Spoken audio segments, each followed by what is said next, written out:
Hey guys, in this video I will show you how to get voice chat on Roblox. Alright, let's begin. First, leave any game you are currently in and open the Roblox app or website. Tap more, then go to Settings and open Account Info. From here, select Continue with Selfie or Continue. If your age is already verified and set to 13 or older, voice chat may already be available. If not, you will need to verify your age.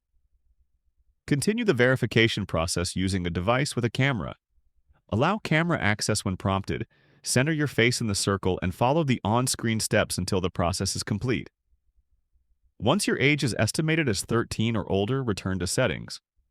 Next, go to Privacy and Content Restrictions, then open Communication. Turn on Experience Chat. Now, launch a game that supports voice chat. When prompted, allow microphone access.